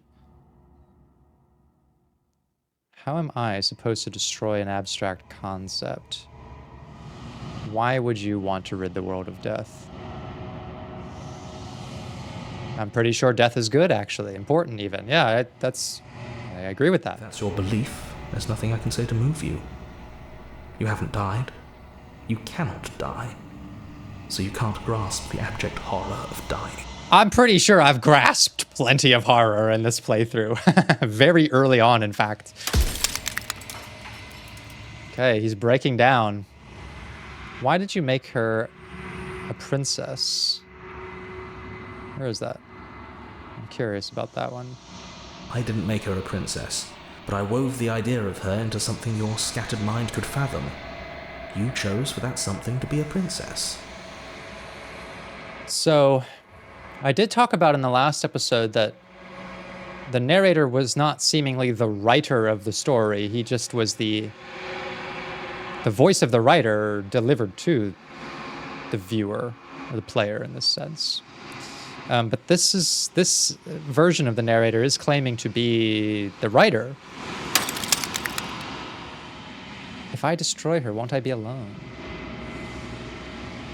Yes, you will, but it will all be worth it. I don't want to be a god. I want to be me. To me, this feels like the most clear reflection of what we've been talking about this whole episode. That despite what meaning you have given to me, whatever my fate was coming into this, I have tried and tried and tried to make my own fate and explore these other narrative paths. I just want to be me. You are you. And if you would let everything work the way it was supposed to, you never would have woken up to the reality of your true nature. There's no accounting for free will.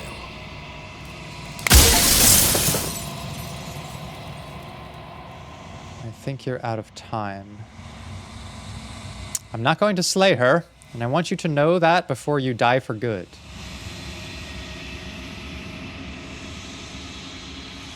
Okay, so this is the end of the narrator. And now we come to the end of my storyline, which is that after my dark descent into nothing has meaning, we are finally given the I am your father moment, which clarifies for us what the stakes have been the entire time. And it is revealed to us that he was not able to account for our free will. He did not plan for us to try all these different things, to explore all these other narrative paths. And so that reveals to me my purpose, which is that if I was designed to have a single fate in this world, then what more could I possibly do in seeking my own meaning than to defy that fate? I'm not going to slay her, and I want you to know that before you die for good. Well, there's no reasoning with a god, even one you've woven into existence yourself. I've said my piece, and my time is up. It's like I said, I'm just an echo, and echoes always fade away.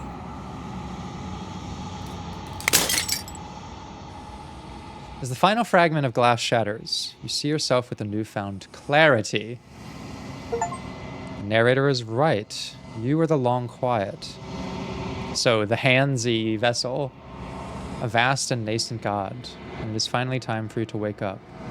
All of this is you. Proceed to the cabin one last time. When you arrive at the heart of things, there's no final vessel for you to bear witness to. There's nothing for you to find.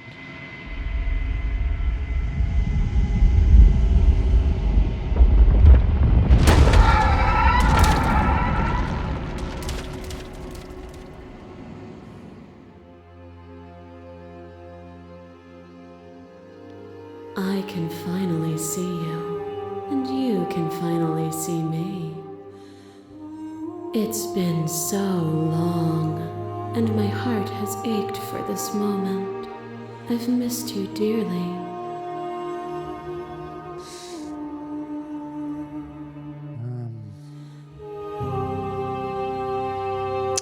I've missed you too, although I don't know why. She unfurls an endless cascade of smiles in response, and then patiently waits for you to continue. Do you know about the echo? Did you hear our conversation? Every word you spoke found its way to me. I know him, and I know his construct.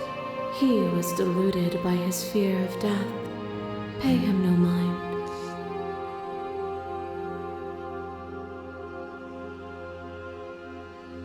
I'm the long quiet, but I don't really know what that means. Names are their attempts to capture that which cannot be captured. They call me the shifting mound, a pale imitation of what I actually am. And what happens now? Ever the passive player, always reacting and never acting. But it's woven into your nature. I've been called out. It is. When the echo spun us from one into two, he gave you a choice and me a role to play. I am not death, but I contain it in my multitudes. So we were a part of this that has been split off. So, will you attempt to destroy me and bring about a world devoid of death and the possibility of meaning? Or will you open the final doors to our liberation? I can think of literally no better analogy for what I've been talking about than what we're seeing right here. Like the potential for meaning, the potential for us to make sense of things even when we were not the one who created the conditions of that thing, right? Like, we don't control the path in our life. We can only control what sense and meaning we make of it. And none of these princesses could control what they would end up being. And yet they still tried to make sense and meaning and act as their own characters, even though we determined who they were, right? There's a fundamental desire to create meaning out of our experiences. And when we run up against a wall, we just try something else. We search for another way to find meaning. And when we run up against that wall, we find another way.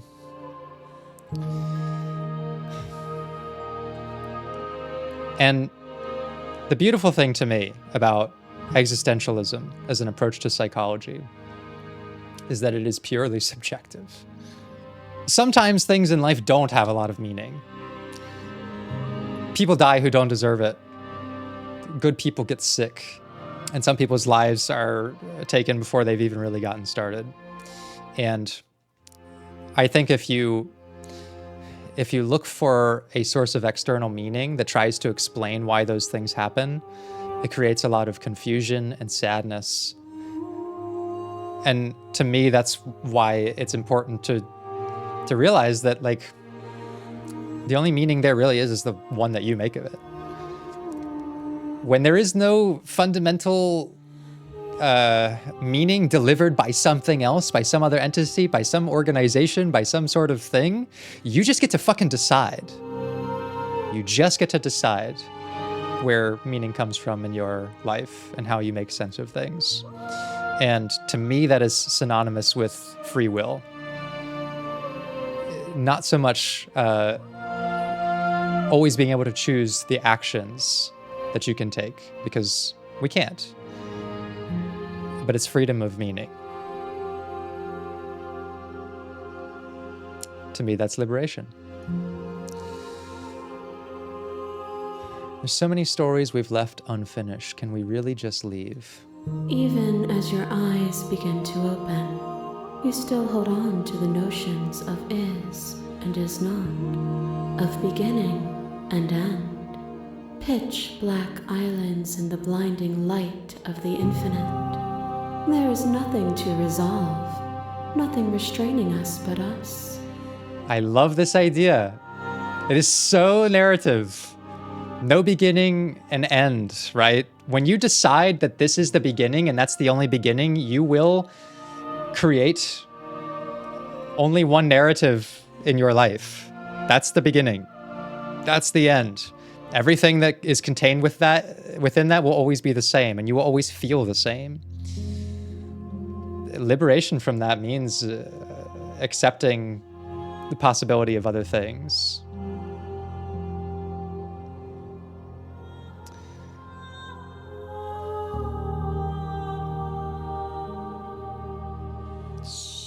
Don't you have a say in all of this? Why is this on me? Of course I have a say in all of this. You and I share reflections of each other's burdens, just as you and I share reflections of each other's gifts. If we didn't, the winding paths that brought us here wouldn't have been full of strife and conflict.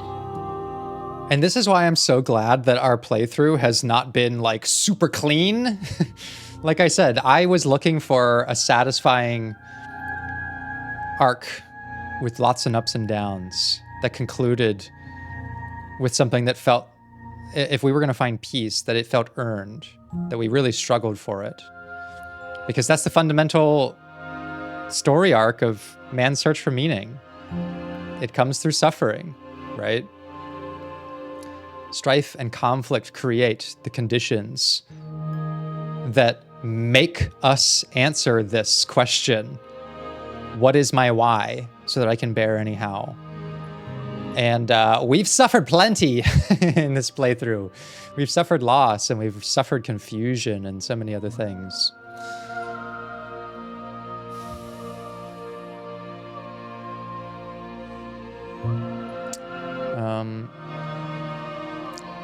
I'm curious what she says about this. If you were always going to become this, what was the point of me doing anything? Did it even matter what roads I walked if all of them would have led to this moment?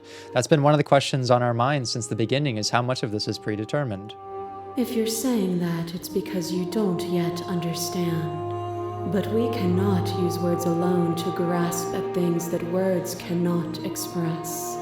And you cannot rationalize with logic that which defies it. I completely agree. There is a place for logic, and there's a place for things that are purely emotional and sensory. Violence and passion are dances that both of us know well. If this is what it takes to enlighten you, then so be it.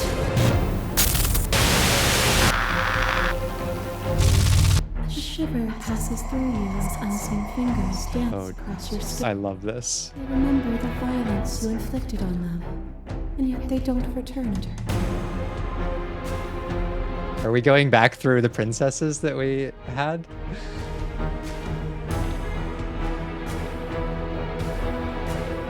I offer you absolution, and you take my hand in yours. A spectre. You felt the pain you caused another, and you were willing to sacrifice everything you thought was you to set me free. Yes. I gave it all up for the princess. Without sin, there is no redemption.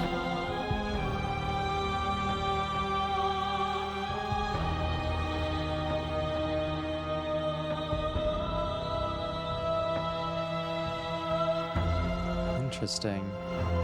Address this statement directly.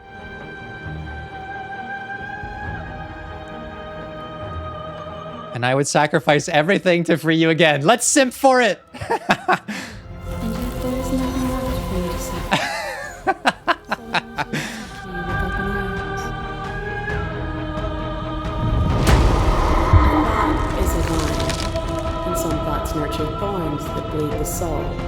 An endless growth that blots your vision and strangles your trust. I love this so much.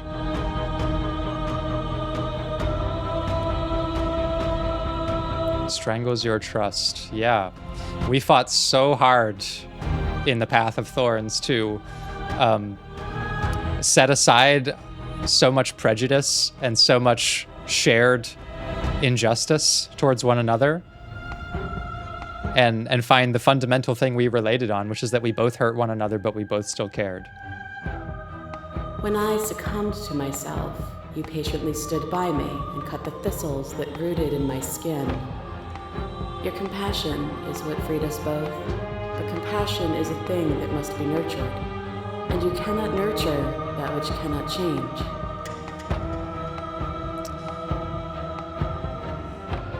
Explore.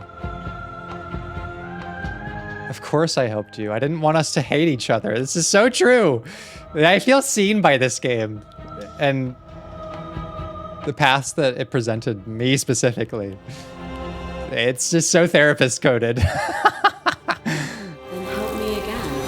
We are each other. Yes, we are. Oh, God. And another, and another, and another. Do I miss your heart because I can't stand to see? Oh, Razor, my true beloved, the perfect woman. But the stakes meant nothing. Oh, that's not the Razor, that's the damsel. Desire. And you set that desire free. You lifting me and me lifting you. Forever and ever and ever. Consumed by true belief, there was nothing that could hold us back. The Razor's next, that's right. Yeah. That feeling never left me. Then there's no need for you to fight like we are. Whenever you're ready, we can move together. Hand in loving hand.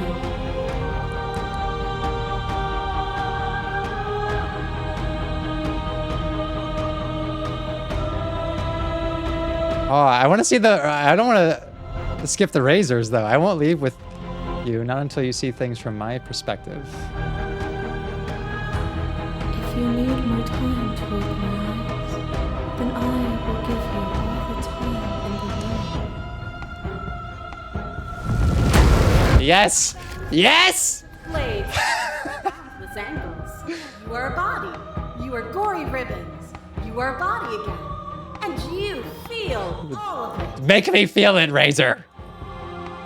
On and on it goes until your bodies are not your thoughts are not you. Alive, dead, alive, dead, alive and dead, all at once. Yes, I want to stay in that state forever. A constant cycle of love and violence. You learn to put yourself away, and in your stillness you rose above me. You died countless steely deaths, and you lived countless short lives, and yet it is all so far behind you. I pushed you to a greatness you never would have reached without me. Oh, the Razor made me who I am. Of course, I see that. She pushed us to greatness with her violence. Makes me feel it again. I did far above you, and I am far above you still. I will destroy you. No, I don't want to do that. Address the vessel. It felt so good to finally win. No fucking way! Even if the journey was agony, the end gave the struggle meaning? I mean, I have to. I have to say this. How long has this episode been? Like 3 fucking hours? 3 hours for a line like this to pay off in like in exact words that I've been saying?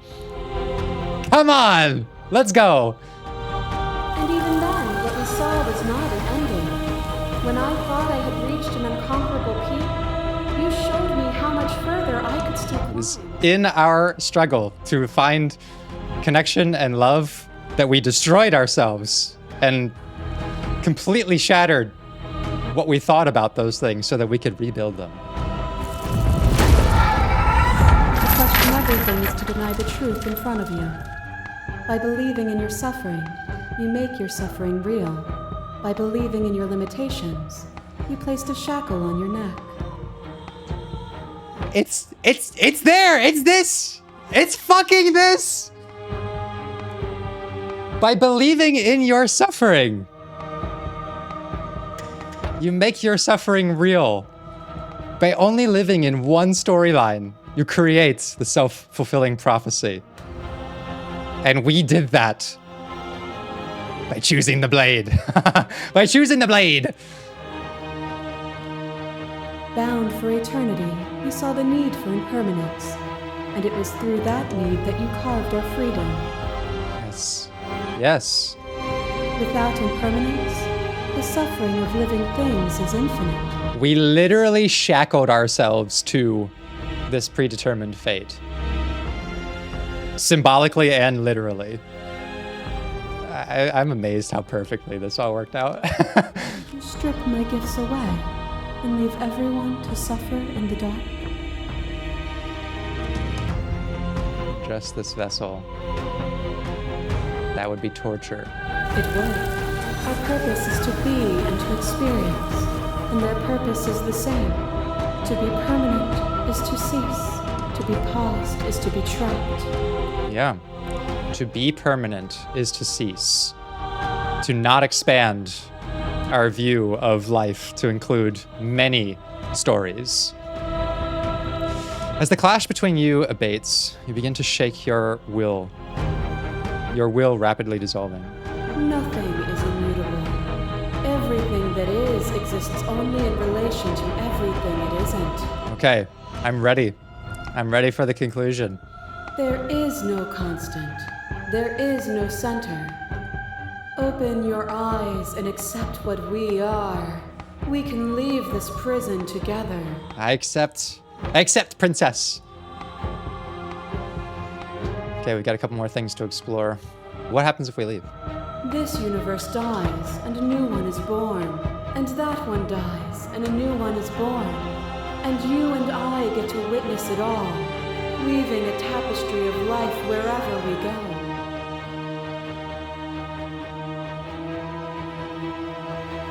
Let's see. It's easy to believe in the things you believe in when you get to sit above it all. It is from my vantage point that I can see the totality of truth. Okay.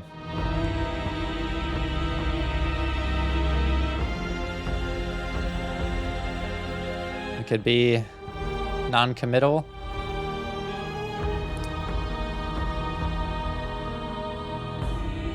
No, I don't feel dismissed by this entity. I do not feel that she's not taken in our perspective. All of these reflections we've had on the maidens, the princesses that we've collected, they tell my perspective. Because the princesses are my perspective. We created them because of how we told the story. The way you tell the story affects your behavior, affects your reality. It's all narrative, all the way down. It always was. I'm ready to go. Nothing brings me greater joy than to hear those words. The final piece lies with you.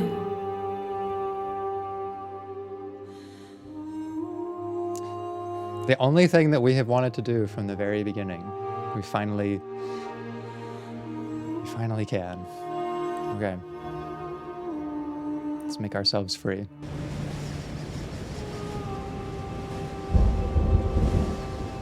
You fall into yourself. The body of an ancient creature stirs from its hibernation, and you feel sensation in limbs you once couldn't fathom. Everything here, except for her, is you. You feel your wings spanning a cosmic scale, twisted and crumpled and bound in agonized tension to a finite plane.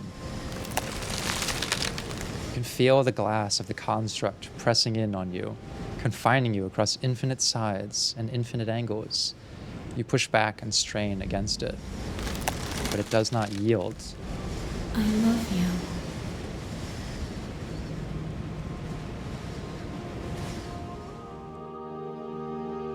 Okay, princess, I'm ready to go. All at once, the unyielding tension breaks.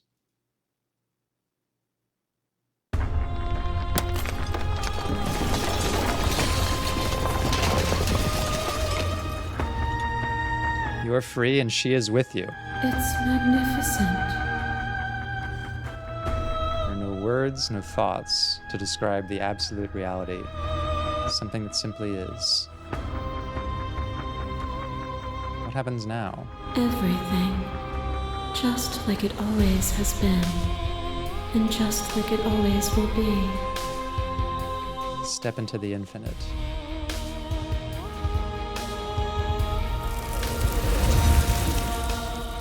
You and she step forward into 1,000 dawns and 1,000 sunsets, each of which contains 1,000 more. You exist, and you're aware, just as you have always been, and just as you always will be. Though conflict is in your nature, the two of you will never be alone. The two of you will never know fear. You and she are finally home.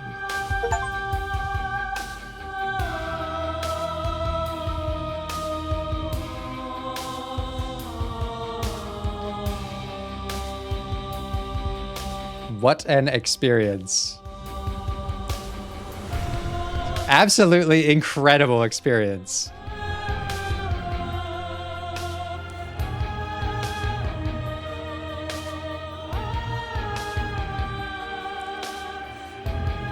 the way this story has taken us across like so many dimensions of human psychology and behavior, and finally to a satisfying existential conclusion, while never making us commit to, you know, a single ideology. Like, it always gave us choice in how we wanted to interpret things. And to me, that's the beauty of what I'm talking about here, which is that fundamental sense of freedom that comes when you get to see that you live so many other meaningful experiences than the one you always see.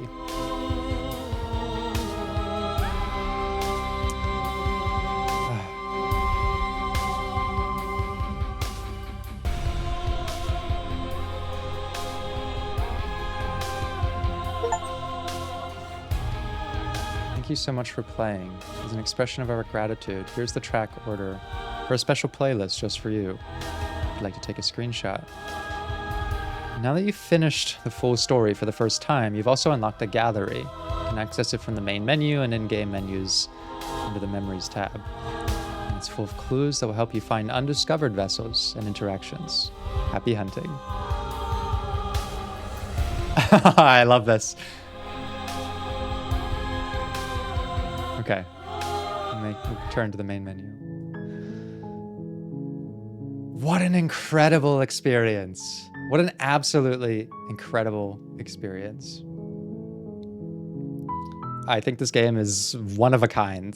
I'm always like really struck by the power of games as a way of exploring my other favorite subject of psychology, because you can analyze films and stories and books and that sort of thing, but it is a very one-way sort of transaction. I analyze that piece of media. But for a game like this to so thoroughly analyze me, like the fact that it feels interactive, the way I push forward in it and it pushes forward on me, is just like the only other game that's come that does this. What the fuck? What the fuck? Even the fucking menu has a jump scare? God damn it. Oh my god, that is incredible.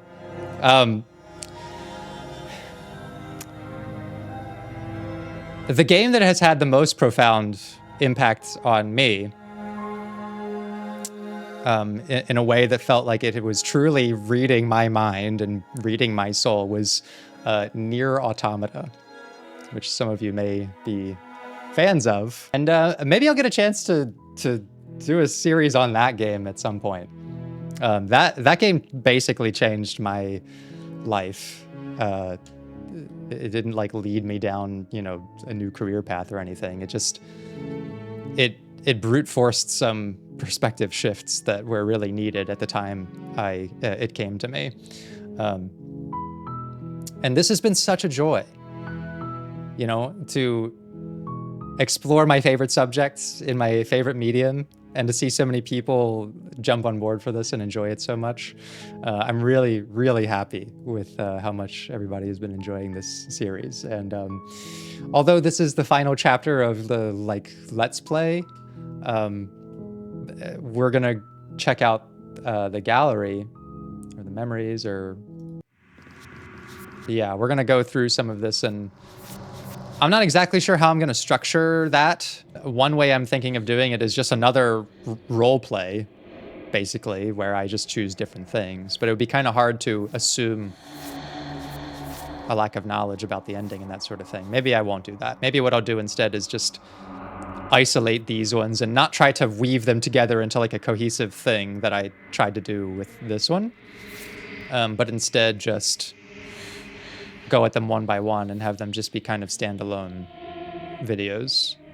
I don't know. Let me know what you think. That's kind of what I'm thinking of. I think it would be hard to try to weave 5 more of these into something cohesive now that I know what happens.